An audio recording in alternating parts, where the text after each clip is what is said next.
Soham, do you know what's my favorite time of the day? Sunrise?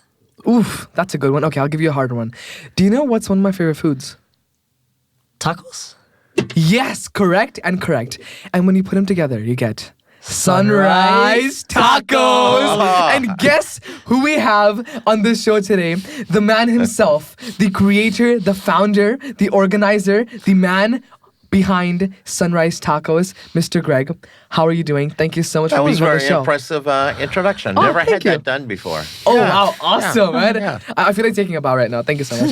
If I had a mic, I'd drop it. You know what I'm saying? But more importantly, though, Mr. Greg, you are also one of the founding members of the Bangkok Community Help Foundation. Yes. And the work you do, the service you do for the community in Bangkok is really, really commendable and truly just out of this world. Fantastic. And that's what we wanted today to be about, to talk to you about all of that. And let's begin straight into it. Now, I think that we started with Sunrise Tacos. I know, of course, you say we can never go to a podcast without mentioning Sunrise Tacos. So let's sort of dive into this. How did, go from the beginning, Sunrise Tacos you started off, how did you sort of start it off? Could you give us a brief history of your history here in Thailand? You're talking about Sunrise, right? Yes, we'll go from the start. So I had a business brokerage. That's what I did before. When we opened, because I had to do something when I came here in 2001. And one of the things 22 years. And one of the things that a business broker does is it brings buyers and sellers of businesses together. And franchisors usually are approaching companies like mine at that time to find franchisees because they've been in charge of they were usually middle managers themselves, meaning that they have around 30 or 40 people that they've been in charge of. And so they can follow directions as far as upper management. And they're very good, the franchise material at that time. And one of the things that we didn't do was Mexican. And a lot of my friends said, hey, we've done it everything else. Why don't we explore the idea as far as doing a Mexican. And so I went out to I sent letters out because I'm a firm believer in franchising. And there was nobody really interested in doing Mexican in Thailand. They felt that it was not the right market. And I even went out to one company that was called Taco Time. And they were out in Nevada. And so I flew there on purpose to meet them. And it was $100,000 just for one location. And at the end of the day, I wasn't that impressed with the food. I just didn't think that it probably would be a right fit. And so then I just developed it on our own, Oh, wow. And so that's how it came about. It was simply because I had so many, I had other investors in Subway at that time. And I had so much energy still to do something on my own, and that's how I got into the Sunrise Tacos game. On this journey of yours, coming to Thailand, Bangkok in 2001, trying to get some work around, and then coming to this Sunrise Tacos thing, what were your key takeaways on this journey? Key learnings that you would like to share with us that we can learn Or from the it? viewers. Right. Well, one of the things, if you're looking at as far as entrepreneurs, Sure. I had the big, unique advantage of being able to look at books of many, many companies because when they're looking to sell, what do you always look at? You look at the books on the company. One of the things I would always ask, because I always wanted to pick that person's brain, is what is the hardest thing as far as owning a business in Thailand? Almost always. I think it was 100% of the time. Let's say 99.9% of the time, the people would say, the first thing they would say is staff. Whoa. That it was the hardest thing, keeping staff or hiring good staff, because staff is what represents you. Because if somebody is rude to one of your guests, guess what? All of a sudden, it's on the media, right? And they feel that particular person is representing you. And we all have bad days, right? But it takes a special person to be able to still smile and still represent the company, because that's what they're doing when they're working for you, is representing the company. But it's very easy for especially if you're hiring 100 to 200 people, Right. for having and it only takes one person to snap and say, listen, because there are people that come to the restaurant. They're not in the happiest mood. Something had happened, maybe their tire blew up or something like Whoa, that on the yeah. way there, or they're arguing with their wife, but they're coming in a hostile mood already, right? And it's very, very easy for them to take it out on someone for no reason, right? And then you just have to kind of understand that situation, that not everybody's going to be coming in with a happy face, right?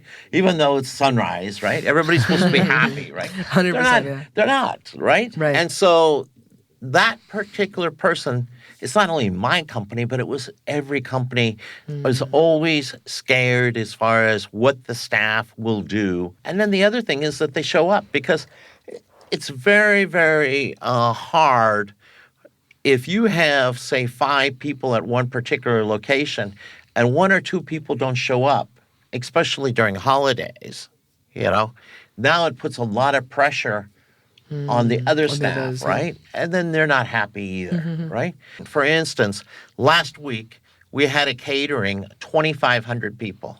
Whoa. And we had to make 1,000 tacos, 500 burritos, and 500 quesadillas. 1,000 tacos. Yeah. And we had to do that from 3 o'clock to midnight. So you have your setup, you have to have everything ready, right? And then the next day, we have a school event. Almost all of us got home at 2 o'clock in the morning. And at 8 o'clock in the morning, had to be back at the kitchen because we had another event at 9:30 that morning. So it's the call. I mean, how many staff can you find that are willing to go from, Right. let's say that we were setting up around 2 o'clock. So it was 2 o'clock in the afternoon to 2 o'clock in the morning. And then you're only getting 4 hours sleep. And then you're back at work at 8 o'clock in the morning. It takes, Oh my goodness. so for me, it's incredible. We do at November and December for the holidays, we do over 1,000 turkeys. That's hot turkeys that are coming out of the oven with all the pies, with all the stuffing, with all the gravy and everything, and we're hand delivering it to people's homes, right?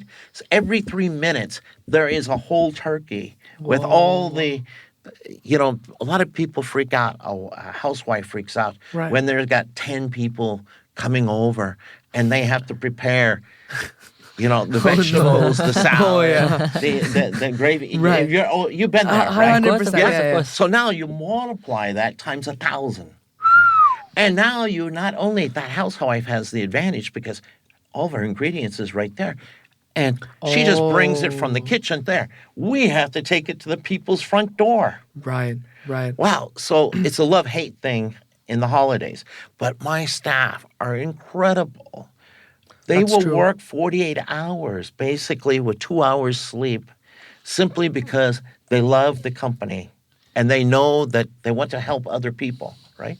It takes special, special people to do that, right? Mr. And it's not something that you can just put in the newspaper and say, hey, I want someone that's willing to basically die for the company, right? Live, breathe for this company. Exactly, right? So when you find someone like that, wow, they're a godsend, right?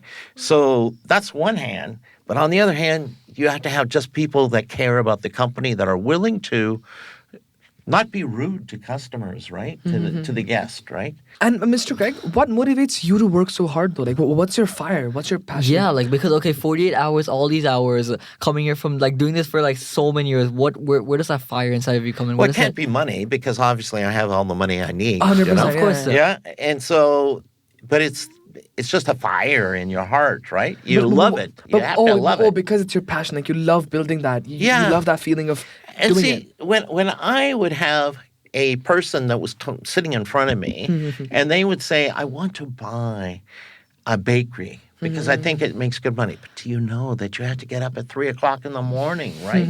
And, Last episode we had a bakery. And bakers, that's what it is. That's the reality. And so they love it for 1 month or 2 months. And all of a sudden, then they come back, oh, you were right. I didn't know that it was every much day, effort. Oh my 7 goodness. days a week. I don't get one break, right? Because Right. I'm the one that has to make the bread. I'm the one that has to do that, right? And so you have to, the only way you can do it, because usually if you're buying a bakery and all that, it takes a good sum of money. Right. So it can't really just be about the money. It has to be passion. You got to love. And that's the love-hate relationship in business, right? But if you find something that you really love doing, then it doesn't really seem like work. But there are moments, yes, there are moments when it's like, why do I do this every year? Oh my Why? goodness. You know, especially at Christmas Eve, because we have so many orders, and then the next morning, right? It's right out of the gate the whole day. It takes a lot of effort, and I'm nothing. I'm just a little fingertip of the whole equation, you know? And so, yeah, God, I love my staff. And Yeah. speaking of love, Bangkok Community Help. That's one more thing Yeah. you love. What was that journey like? I mean, how did you start Bangkok Community Help, and where did that idea come from? When was it? We had a conversation with So Mr. it Fraser was that the was old, similar, yeah. it was a little gem of Okay. an idea that Friesel had as Okay. far as, you know, there's a lot of people out there. This was in April 2020 when there was no real cases, but I don't even think we had one case. But people were panicking at that time. It was ghost town that you could drive literally 10 kilometers in 5 minutes, it seemed like. Whoa. In Bangkok, you know, in Yes. Bangkok. I mean, I have pictures of it. That, you know, it was the most incredible time in that regards as far as there was no traffic. But what does that mean? That there was a lot of people that were out of work. And Friesel said, I feel there's a lot of people that are hungry that can't come out. They don't have a job. But the only thing is that if we do 300 meals, I don't have a kitchen. I says, well, I have the kitchen. And so he had 3 friends. The company that he used to work for before, or you know, that he owned, was Dinner in the Sky, Of right? course, yeah. And so he had colleagues from that and some friends, and so they wanted to do something, and I said, yeah.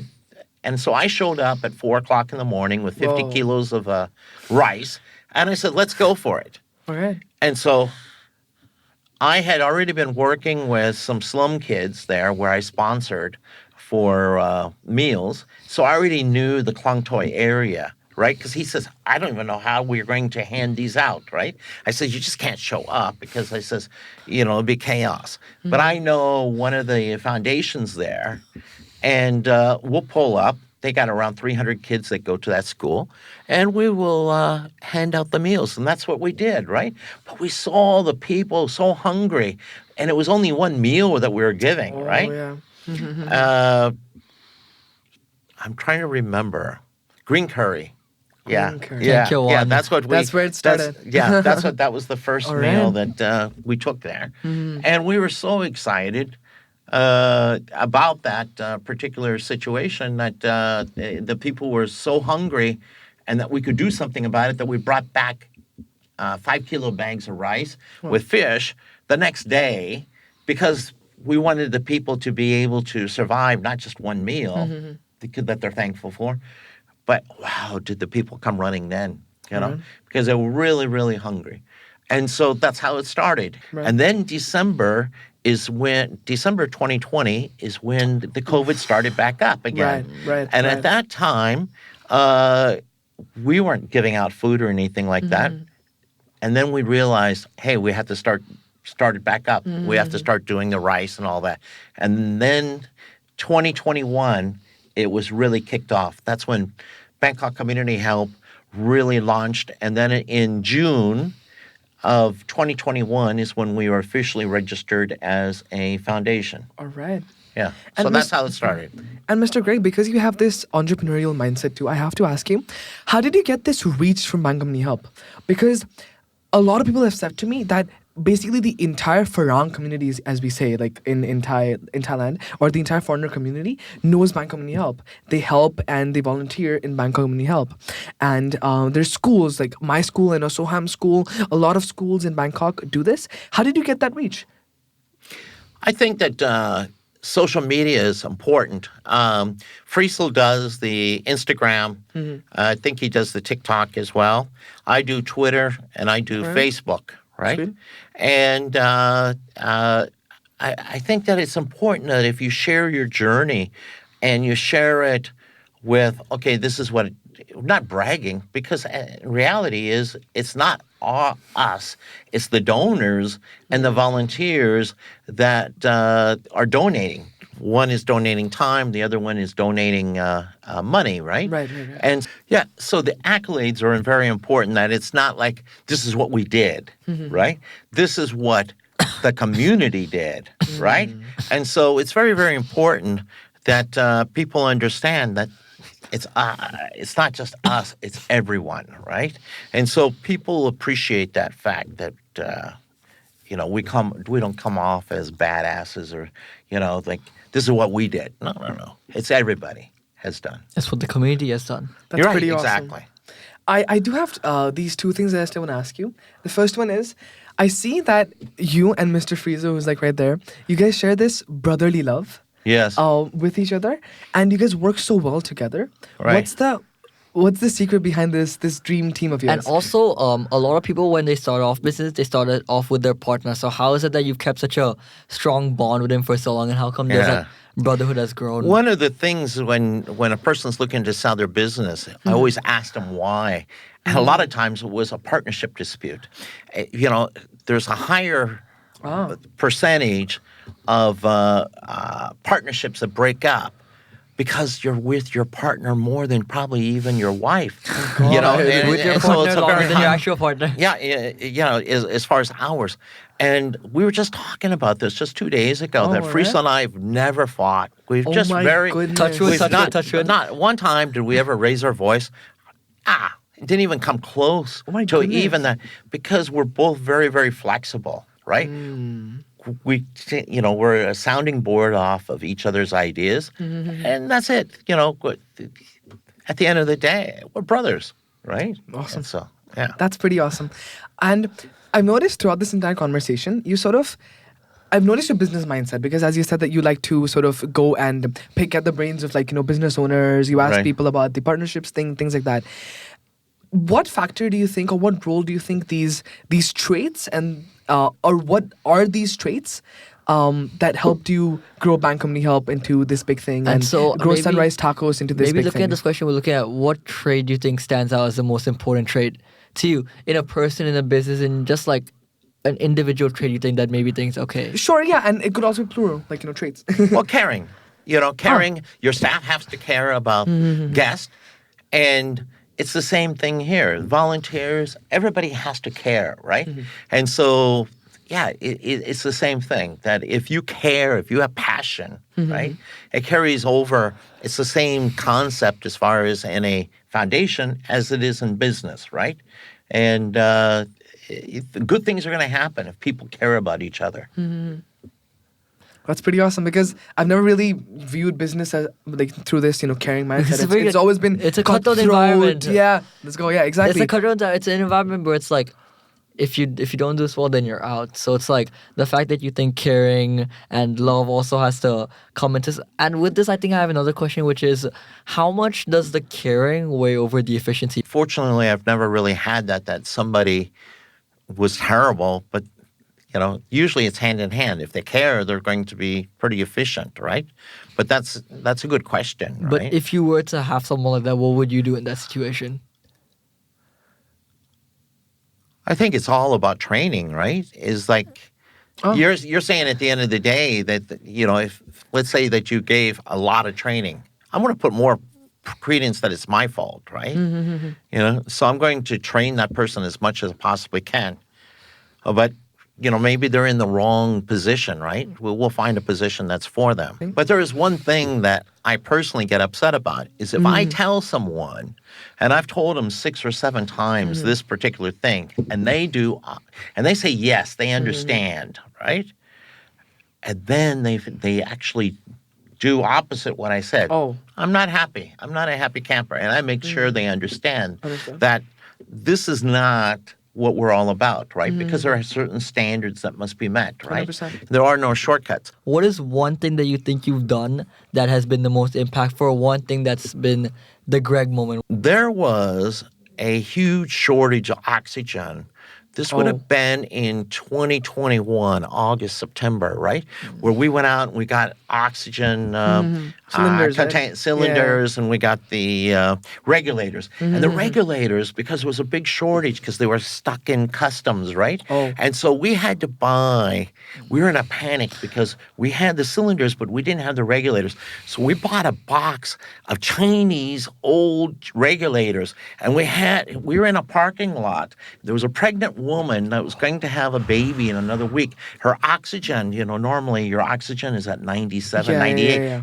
Hers was 62. No. You put this thing on here. That's how bad her COVID was, and there was no hospital. That is not good. That's almost like near death. That's not very good. Right? Yeah. And especially being pregnant. And this team that I'm with, they're putting the 2 regulators together. We didn't have a hammer, right? Because it was one thing, it was rusted on. Yeah. And so using that, we were able to get the Chinese regulators put together to make one good one. We put it in, and then the lady had the baby 2 days later.